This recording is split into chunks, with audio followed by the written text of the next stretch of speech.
Okay, hello everyone. Welcome to our week 3 session. Today we're lucky to have Dr. Barnaby, who has studied geography at Cambridge and also at King's College in London, and also alumnus who completed his PhD on politics of dam in Africa in 2019. He is now a research fellow at the University of Manchester, and in this talk, and he will discuss his research on hydropower dams in Africa.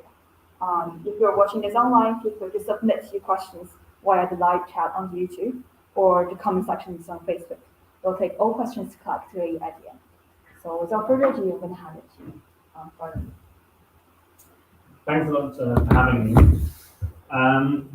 Yes, as I was introduced, I'm currently at the University of Manchester, starting a policy fellowship in UK government.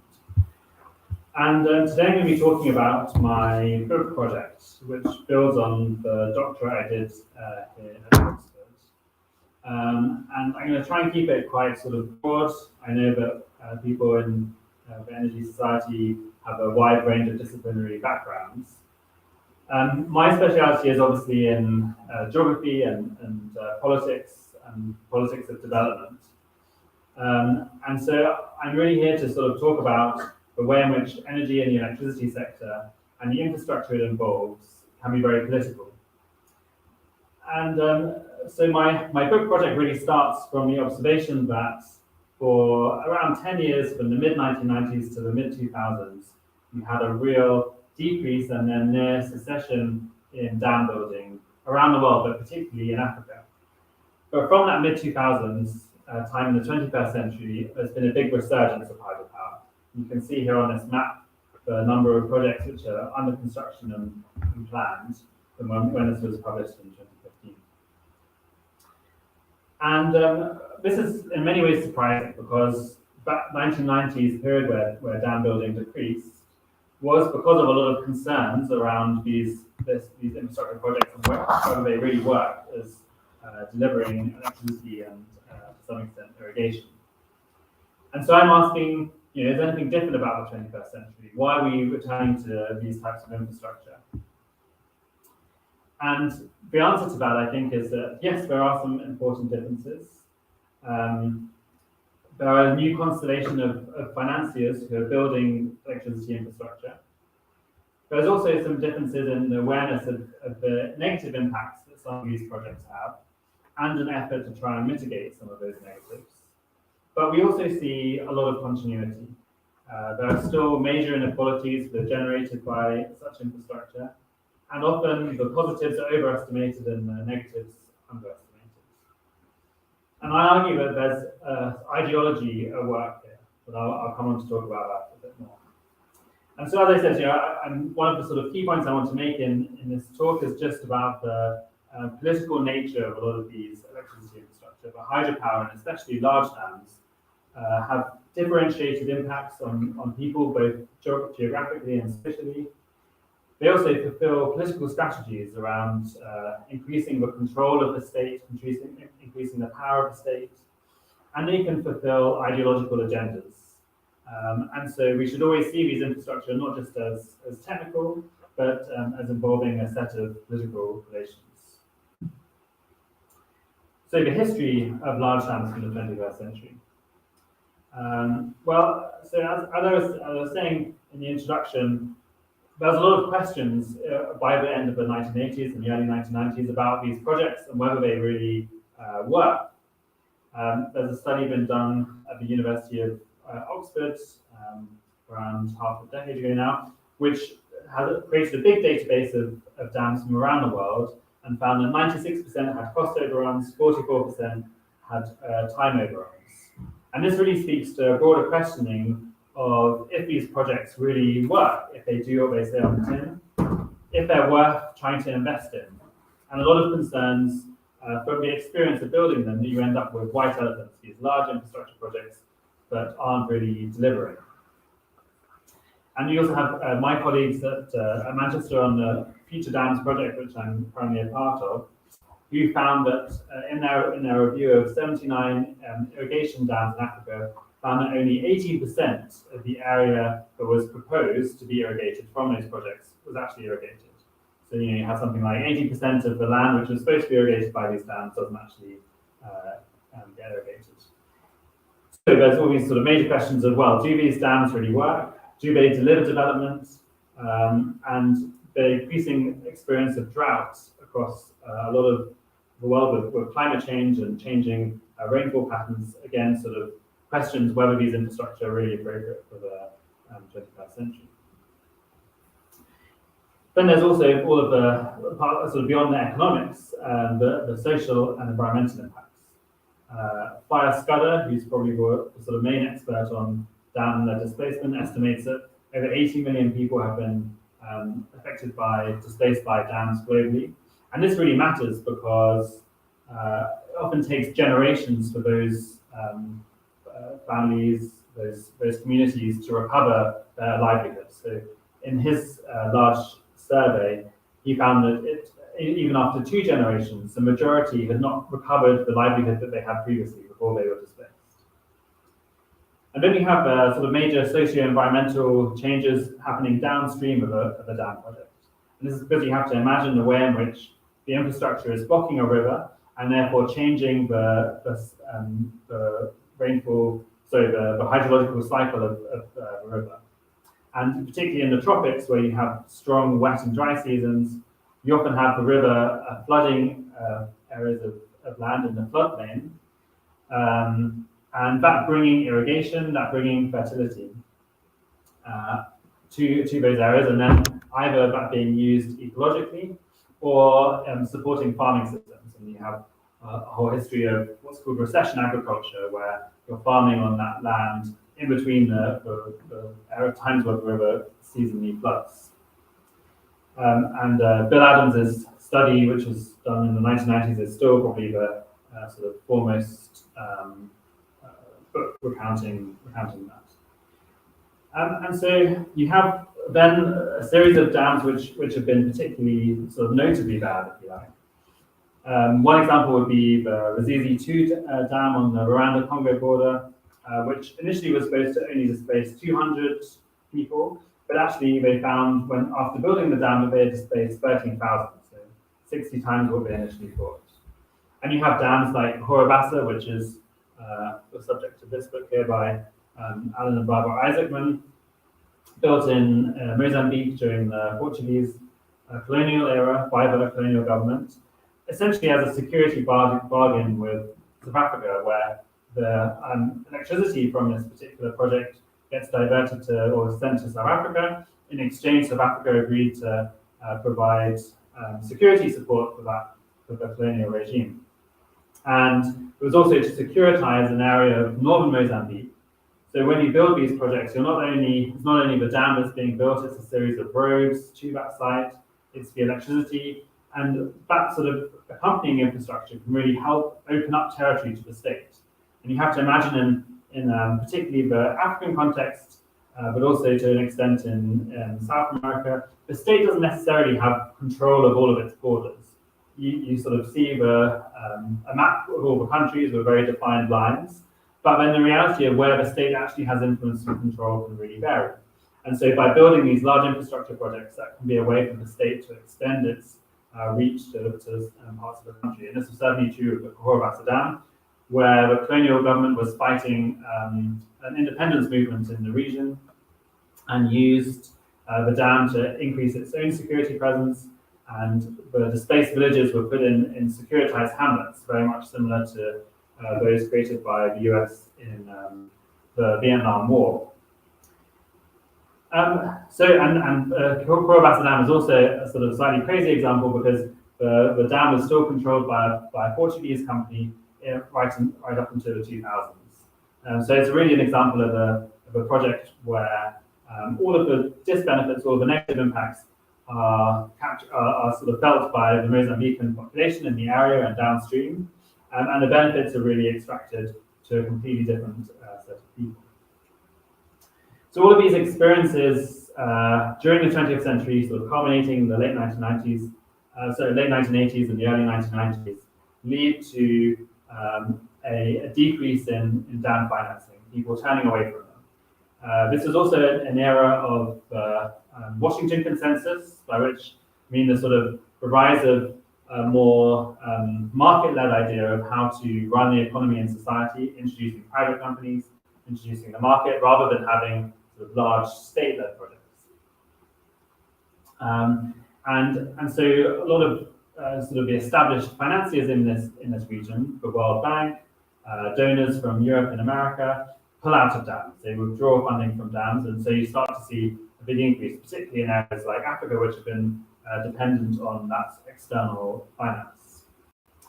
At the same time, there was sort of a large civil society protest against a lot of these infrastructure. Perhaps the most famous is in India, it's called the Narmada Dam, where there's a large civil society mobilization against the project, and that resulted in the World Bank withdrawing its support from that particular project. So, what's happening in the 21st century? Why is it so different from that late 20th century period where we started to see the decrease of dams? Well, there's a series of drivers for this, which I'll talk through. The first is the role of new financiers and new builders of these infrastructure projects. And so this speaks to the way in which electricity infrastructure has a global international element as well as being based in a particular place. So the strategies of countries, particularly China, but to some extent India, Brazil, Turkey, in the 21st century, these countries are starting to grow rapidly, and they're seeking to support their companies internationalizing, going out across the world and increasing the number of projects, increasing their global presence. They're also trying to build up diplomatic relations with countries around the world, and building dams for another country, providing the finance for another country to build the infrastructure they want to build, can be a way of building up those diplomatic relations to support a whole variety of agendas, whether that's about reforming the UN or influencing climate change policy at a COP, or even getting access to resources like oil in particular. Sort of dams can be a way, and other electricity infrastructure can be a way of brokering those relationships and building those ties. And so China is the one that is most talked about in the African context. It went from supporting just 2 dams in 2003 to having supported 17 by 2014. And this map, although it's the only sort of most recent I could find, is quite out of date, with more projects having been built in Nigeria and then in East Africa with Uganda. But China isn't alone. India was involved in a raft of dam building across the continent, and this was really actually led more by the Indian private sector as opposed to the Indian states. And similarly, you had Brazil really for a long time, for a good sort of decade and a half, really pushing its relationships with Africa, although it hasn't lasted the impact of President Bolsonaro, who's the current president, who's really retreated from foreign policy sphere. So there's a whole new set of financiers for the electricity infrastructure. There's a whole new set of dam building companies, and these are distinct from those who came before. But it's not like the old financiers of dams, if you like, have entirely left the scene. In the 21st century, we've seen a return of organizations like the World Bank and other donors in Europe and America to financing electricity infrastructure, including hydropower. And this speaks to the way in which dams have sort of been rebranded, if you like. They're no longer seen as dams, they're more seen as hydropower, as a potential clean source of renewable energy in an era where climate change increasingly matters. And so here you can see a chart of World Bank financing, which shows a sort of big decrease for roughly a 10-year period, but then that's starting to increase again as we go into the 21st century. But it's not only just climate change that's important here. There's been an agenda to make electrification and access to electricity a really key part of development. And this has culminated in the Sustainable Development Goals, which of course have electrification as one of the key outcomes. And so we've seen a lot of different initiatives by governments from around the world and organizations like the UN to really support those electrification drives. And that includes Sustainable Energy for All, Power Africa, which is led by the US, or the UK's version, Lighting Africa. The German GIZ has also been a major player in this area. But we can't just understand these trends by looking at the international level. We also really need to understand why governments are interested in these types of infrastructure, why they're choosing dam technology over other types of technology, and how they fit into their own political economic strategies. And one of the most important contexts for understanding the resurgence and the sort of general increase in electricity infrastructure building over the last 2 decades has been the commodity boom, where you had an almost unprecedented period from roughly the mid-2000s till 2014 of high commodity prices. And this, again, particularly matters in the African context because the continent is still very much dependent on those commodities, especially fossil fuels. And so having this boom in commodity prices radically changes what is possible for a lot of governments.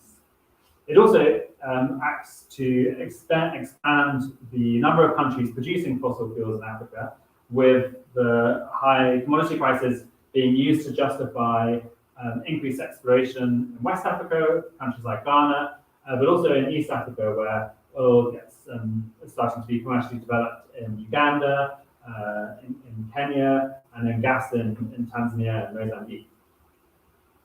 So you have a big increase in government resources, but perhaps more than the difference it makes for governments is the way in which that boom in commodity prices can be used to leverage more finance.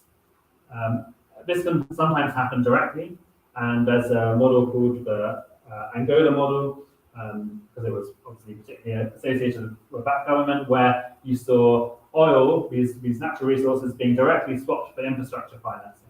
And indeed, that was how Brazil built a number of dams in Angola. But this is also true of other countries. Sudan and Ghana used its cocoa exports to build the Bui Dam. I think the commodity boom also has another interesting change. It changes the narrative of the continent. Previously, Africa had often been associated with poverty, with a sort of the continent of a lack of economic growth, lack of economic opportunity. Business people weren't supposed to be going to the continent. It wasn't a place of opportunity. But the commodity boom helps really change that narrative. And I think now we see a much more sort of positive discussion of the continent as a place of opportunity, as a place for people to go and do business. And this, again, helps justify the idea of building electricity infrastructure, because if there's going to be future growth, we're going to need electricity to support it. And this also helps countries like Rwanda and Ghana issue bonds for the first time in the London stock market. So that's one sort of part of this. Another is the strategies that the sort of way in which these infrastructure projects can help state building strategies. And by this, I'm referring to partly that in the way in which these projects can help increase the control of the government over a physical space, but also just how they help build up the power of the state because it's able to deliver more services. It brings its presence physically to a larger sort of area. And so as I was saying with the Cahora Bassa example earlier, this was both a sort of symbol of Portuguese power, but also really helped increase its presence in that part of the country. And in the 21st century, we've seen, that's a map of where the Cahora Bassa. And on the left, you can see an aerial shot of the Merowe Dam in Sudan. And Harry Verhoeven's written a brilliant book about how this dam was part of a series of plans by the Sudanese government to really try and increase control of the country, to increase control of the at the time Islamist regime, there. And this is because these dams don't just sort of change a particular environment, but they provide the electricity, which then underpins the development approach, which then underpins the subsidies that the Sudanese government wanted to give to farmers in its core supportive region. So there's again a role for these dams, for hydropower, for electricity infrastructure, to really support political strategies. And we can also see parallels to this in the 20th century, where, for example, dams were fundamental to the US extending its control from the East Coast to the West Coast, to building the cities of Los Angeles, damming the Colorado River to support the farming in California, and increase the power of the state and literally extend the state over that region. And you can also see parallels, for example, in Franco's Spain, and I could go on a bit more. There's also what's called path dependence to a lot of these projects. And by this I mean the importance of the history in pushing these as the technological solution. Dams were really the sort of primary turn to electricity infrastructure in the mid-20th century, especially for a lot of African countries. In that late colonial and early independence period, a lot of sites were studied, a lot of bureaucracies were built up who had the expertise to build and manage and run these projects.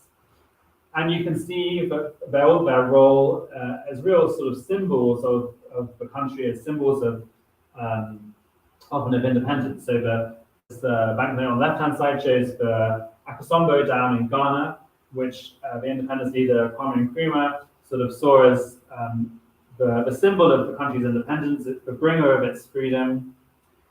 On the right-hand side, you have a picture of Haile Selassie and a dam which he built, which is again about celebrating the power of his government and what it could do for Ethiopia, emphasizing the fact that Ethiopia had never been colonized.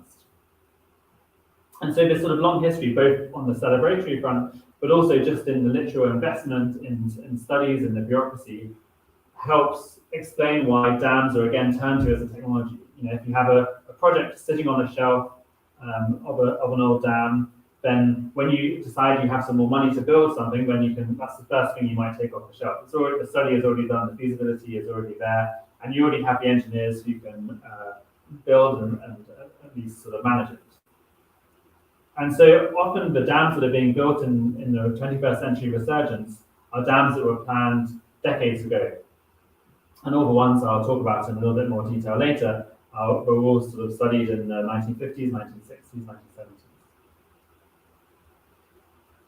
But I argue that, you know, as a part of all of these drivers for the dam building resurgence, you also have ideology. And here, some of this may be very familiar to some of you, some of it may be very new. But really, I mean by this, that there are ideas about how to do development which become very influential to choosing the type of technology, to choosing the way in which you decide to build the project, to deciding about the sort of impacts it might have. And for my work, the sort of key one that I use is coined by James Scott in his book, Seeing Like a State, and it's called high modernism. This again is maybe familiar to some of you if you've done development studies or geography.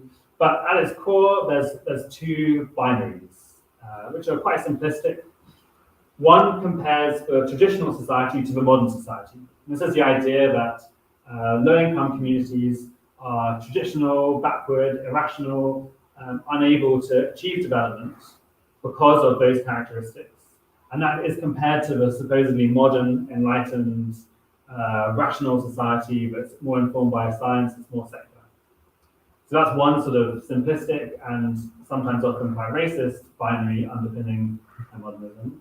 The second is a related one, comparing the natural to the scientific. And again, this is seeing the natural world as something that's wasteful, that's irrational, that needs to be perfected through engineering. Now, this ideology comes from a sort of Enlightenment culture in the 19th century. It gets developed and applied to dams, particularly in countries like France, in Leninist Russia and Stalinist Russia, and also in the US through organizations like the Thames Valley Authority. But for dams, I think it sort of breaks down into three key areas. So the first is that, I should also say, high modernism was then also really taken up by a lot of independence leaders in that post-colonial period who saw the need to change towards more modern societies through sort of top-down state-led projects, and so it was also very, very influential in that period. So I think for dams that there's sort of three key ways in which it breaks down. The first is really that dams in many ways embody some of those ideas about creating the engineered, perfected society. Obviously, they can be on a huge scale and involve total transformation of the environment, sort of social engineering through controlling displacement, as well as the engineering of a river. And so they sort of embody that spectacle of transforming society, taking it from the sort of backward traditional to the promised developed model. Another way in which they work is that they help sort of overlook some of the negative impacts of dams. And again, this is based on that sort of binary of, well, if you're trying to build a more modern society, the scientific engineered one, then it doesn't matter if you destroy some of the livelihoods that were fundamental to that former traditional way of working. And the belief in the ability of science, the belief in sort of rational thinking to overcome some of these negative impacts leads to what's called pervasive appraisal optimism. It basically means sort of always thinking that you can overcome any negative impacts, that there aren't any trade-offs that you need to make, that it can always be a good outcome. And then another sort of related one is then the way in which experts are really empowered to build dams. By this I mean sort of taking those engineering expertise and really separating it from the rest of society. So you sort of, rather than having a more sort of stakeholder-led process where you're maybe talking to a wider group of people and getting a wider set of ideas and influences, you're really just empowering a narrow group of experts to just do development in whichever way they see fit. So do we see some of this high modernist ideology in the 21st century? What is the role of ideology in the resurgence of dam building today? Well, I think there are some examples where you do see a lot of similarity to some of that earlier period. You could, for example, compare Ethiopia's Grand Renaissance Dam, the GERD, to some of the way in which Akosombo Dam was celebrated in the post-independence period in Ghana. The hashtag It's My Dam is a sort of modern version of Nkrumah touring the country with a tour of the Akosombo Dam model, but to show rural communities what the government was doing. But I think in a lot of ways, there's some significant differences to the way in which dams are talked about today. And one of the main ones is the degree to which the dam is no longer a real focus for development, but rather electricity is. Electricity is imbued of that power to do development as opposed to the sort of dam infrastructure itself. And we can see this in what I call Megaworld Missions. So this is the idea that really governments have just focused on increasing electricity capacity, rather than thinking about generation, rather than thinking about cost. They're just focused on how do we try and get the maximum number of megawatts installed in the country. And this is an example taken from Rwanda, where they've implemented this very rapid increase in the amount of installed capacity. And what's interesting here is it's really separated from any analysis of demand. So you can see the predicted demand from 2016 on the line versus the installed capacity which the government is implementing. And so this sort of goes increasingly out of step. In Rwanda's case, as well as the Ghanaian case I'll come on to, this becomes very problematic because a lot of that increased capacity is done through deals of the private sector. These deals have a standard clause of saying that you need to pay for 90% of the power made available. So if your demand for electricity is far lower than what you're building, you're obviously going to have to pay for a lot of power that you can't actually sell. And this has caused huge fiscal problems in Rwanda as well as in the Ghanaian case, which is this one here, where again you see a sort of rapid increase in installed generation. There was a plan made in 2012 to have 5,000 megawatts by the end of the decade, which they did then implement. But this is really removed from demand forecasts, which have grown at a fast but much lower pace. In other countries haven't been so successful in building the megawatts, but have certainly planned them. And this is the 3 power plans that Tanzania has made over the last decade, which started with one in 2009 that was mainly controlled by a consultant. Still a very ambitious scenario of needing to increase installed generation, but by 2012 the government isn't satisfied, it increases that ambition, and by 2016 they haven't built the power, but you can see in this black line they still don't want to deviate from the other one, so they just say, okay, we'll just build it in a much shorter space of time. The point being that electricity is now the key focus, and hydropower is only one of many technologies that are viewed to try and achieving that goal. And so you're really imbuing the megawatt with the power to do development. This idea that if you build megawatts, then the demand will follow. It's a very sort of supply side version of development, and ignores perhaps some of the more structural constraints on industrialization, on where your demand might be coming from. So that's on the sort of justification side. What about the impacts of dams? Are there any changes? Do we see any changes happening there? For this, I'm going to sort of take a deeper dive into 3 particular projects in Rwanda and Tanzania that I've studied over the last decade. The first is the Nile Dam in Rwanda. It's the largest project built by the current Rwandan government, and it's the largest power plant, although small on an international scale. It's only 28 megawatts. And this sort of had an initial problem that for only 28 megawatts, it was going to displace a very large number of people. It ended up being initially 4,000 households, but that number actually increased because the reservoir ended up being much larger than they initially thought. And this was primarily because the topography studies they did for the dam weren't of a very high quality, and so they didn't actually know how far the reservoir was going to extend, and then had to do some very rapid compensation for people who got quite suddenly flooded. There are also some serious problems with the compensation studies that were done for this project.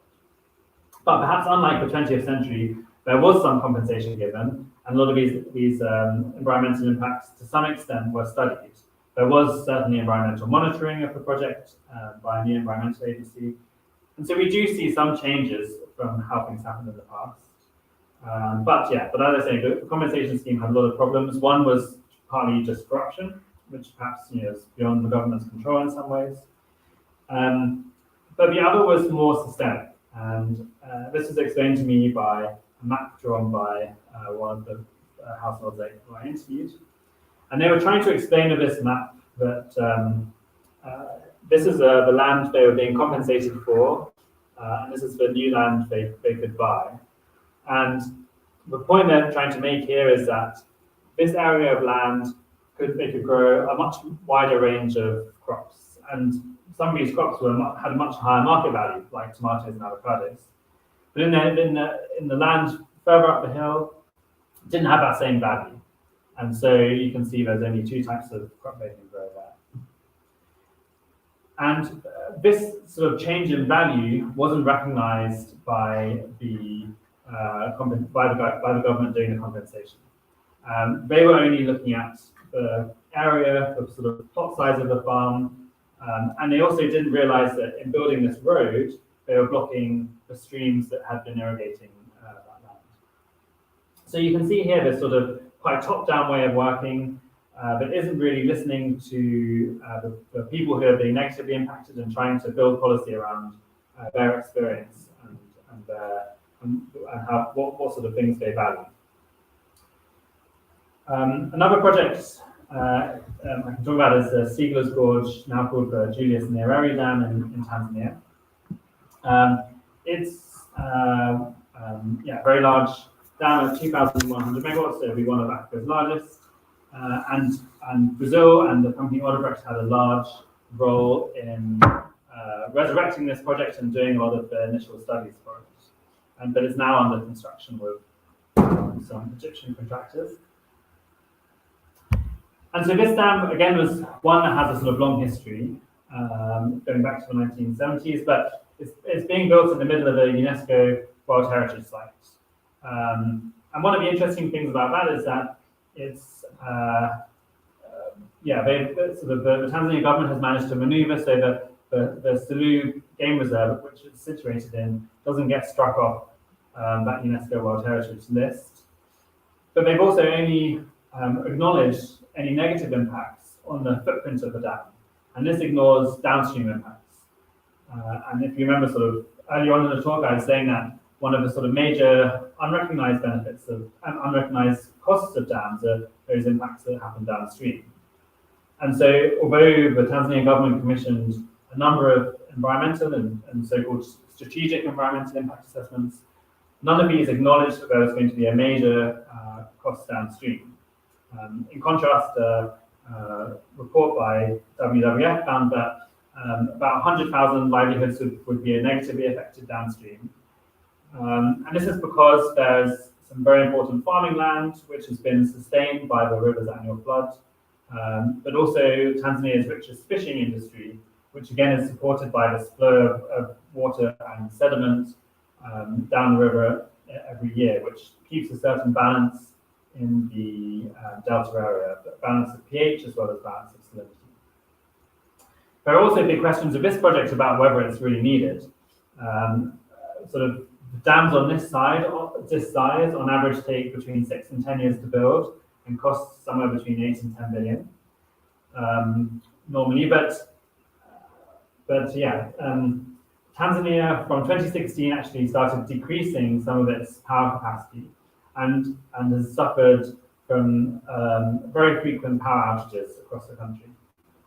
And so there's a real question of whether you should be investing so much money in one large project rather than building alternatives which have been developed in the country, which could be done much faster at a much cheaper rate. And these stem from sort of renewables, solar and wind, right through to gas plants, and also there's some smaller hydropower plants that could be done at a much faster pace.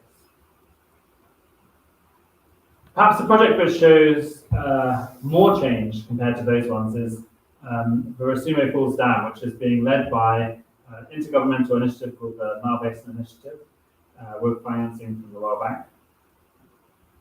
And this project had some major revisions to its design right from the planning stages. And this really shows that for some projects, some of these negative social and environmental impacts are being taken far more seriously. So the initial design for the dam would have involved flooding right up into this light blue line over here. But that was deemed to be too much. And so the project was revised to only flood up this sort of dark blue area up to here. But even that was deemed too much, and so they reduced the size slightly more again. And the current project design will only flood this sort of light blue area over here. And so this takes down the number of megawatts by about 20, but reduces the number of households being displaced from 12,000 to 650. So a very radical decrease. The project also had some perhaps more generous compensation measures. You can see here on the hill the newly built houses from the compensation scheme, which were generally sort of good quality. Unlike that earlier Nile project I talked about, here the value of the fields, the fertility that the fields had, was recognized in the compensation scheme. And some of the people involved said they had managed to rebuild their livelihoods, build better houses, or move nearer to a town where they could be nearer to a market. But these costs were very unequally distributed. And and also had some important things they missed out. Perhaps the most important was that those who are renting houses and renting land to farm were completely missed from the compensation scheme, didn't receive anything. And the other thing was that they were trying to do some livelihood restoration schemes. These involve trying to sort of provide some activities for those who are displaced so that they can sort of regain their livelihood. And some of these are really popular. There was a fishing one that was very popular, a better brick kiln for some brickmakers, but others were really unpopular. I remember talking to one family who said to me, "Why do you have these fucking rabbits?" Because they've been given these rabbits, but they didn't really see any economic value to them. They didn't see how they were going to improve their life. And so I think you see this sort of complex pattern of winners and losers, of some changes here, but a lot of continuity, and still a lot of inequality from these projects. They seem to have still extremely large trade-offs with many losing out from them. But perhaps there is more study and more recognition of some of those impacts and some more efforts to try and mitigate them. But I think what this all comes back to is really the importance of seeing these infrastructures, seeing the electricity sector as highly political. This is not only because of that unequal pattern of winners and losers, of the trade-offs that you're generating from them, but also because of the role they have in fulfilling government strategies, in fulfilling ideological agendas. And so we really have to see infrastructure not just from a sort of technical perspective, but the decisions about what to build where, which technologies, as highly political and influenced by history. So I hope that's been interesting for you all. I'm happy to take any questions you might have about this or doing field work or other sort of particular things about the countries I've studied. Thanks very much.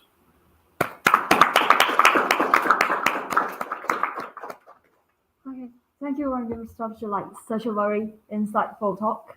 Any questions from the audience? Yeah. Do you think that the trend of dam building is going to increase? Do you think they're going to deliver on projects planned, or do you think people will realise that maybe it's not worth it? I think at the moment it will carry on, and I think partly because we've seen in the last, since the pandemic, and also before, a continuing of really cheap credits. So interest rates sent by central banks are still very low. There's still a lot of interest. Well, there's still a lot of trying to push out finance, and this just creates perfect conditions for building infrastructure. And I think with the pressure of climate change, there's always going to be an interest in dams. So I think at the moment you see a lot of projects going ahead. Anyone else?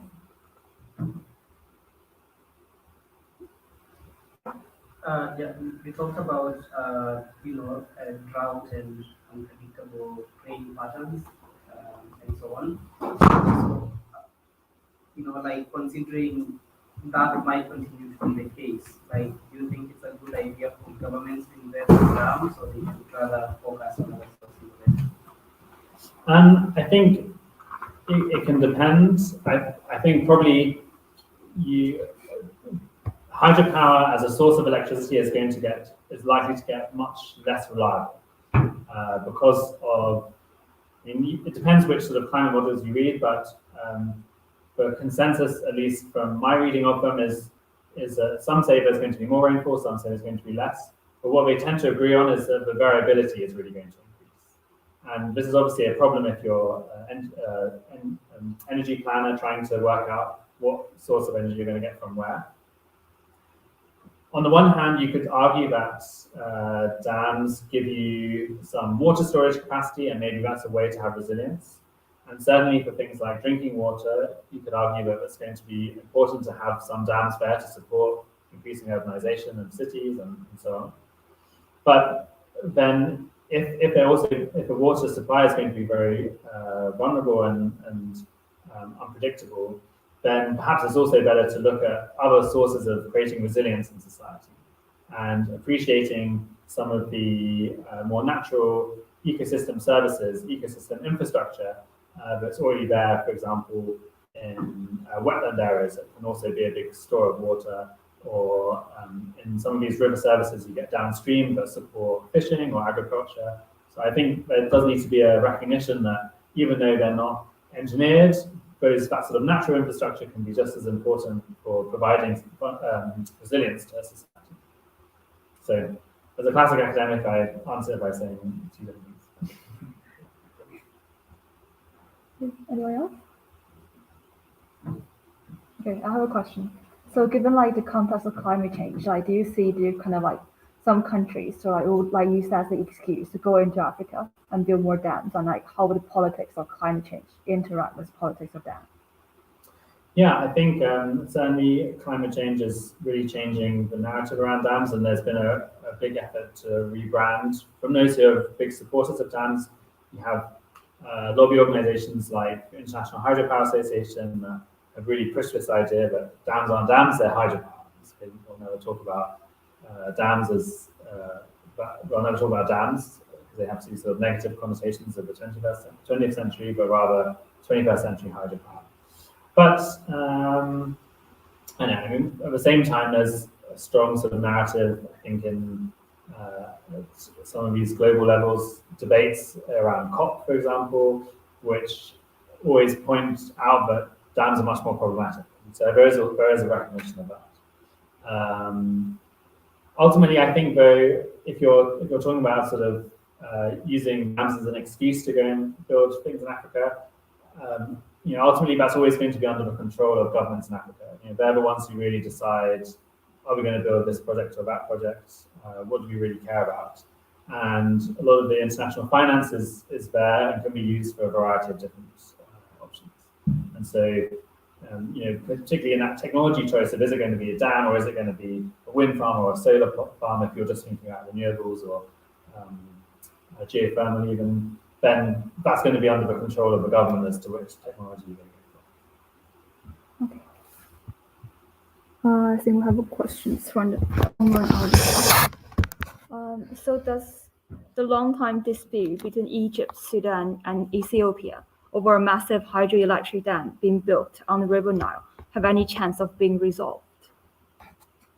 The question often people ask who are interested in the Nile region. So I referred to that the Grand Ethiopian Basin earlier, and there's been a lot of narrative that this is going to create water wars, but Ethiopia is now building it, and so there's been concerns that Egypt's going to send in more planes and bomb it, or you're going to get armies fighting about the control of that river. None of these have come to pass yet, and I'd be skeptical that they'll really emerge.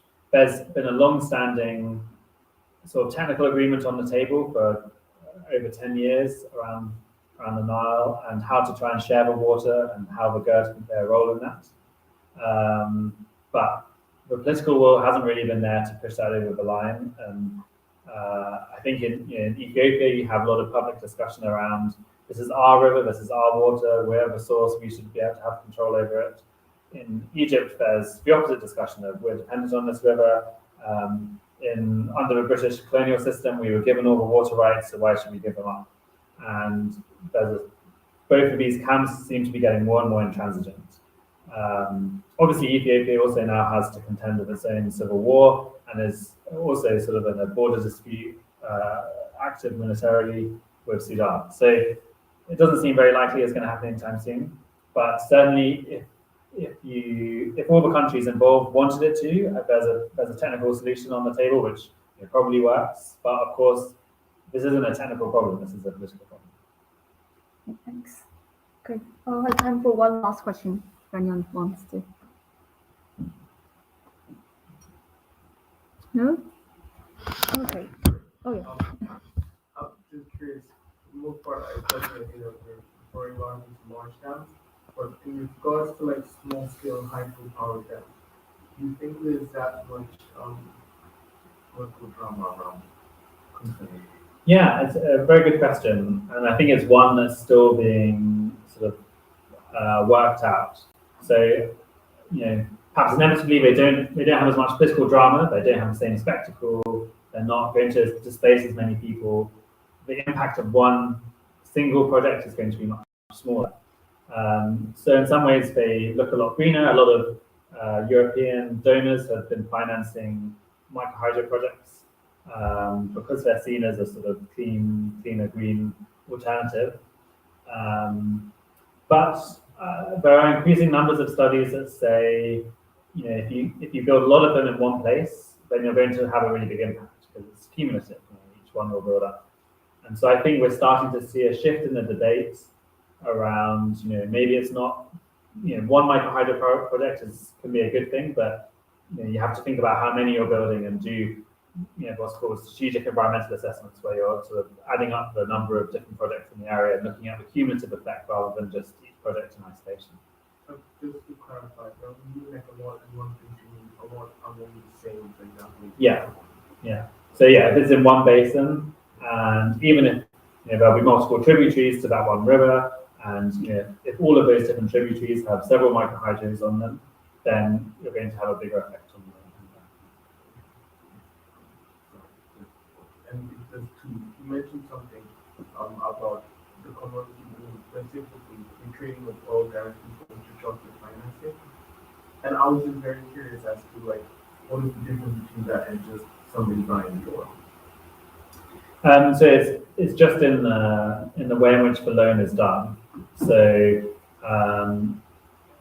rather than using the intermediary of money, you're using directly the barrel of oil, say it's mostly oil, in exchange for the infrastructure. But that means that if the price of oil changes, then you have to increase your exports. So, for example, I know from the Ghana case study, because it's more familiar to me, they were using cocoa exports for chocolate. And when the price of that went down, they had to increase the amount that they were exporting to China to pay for an infrastructure project. So it's just directly using the resource rather than the intermediary of Okay, let's give another round of applause to Barnaby.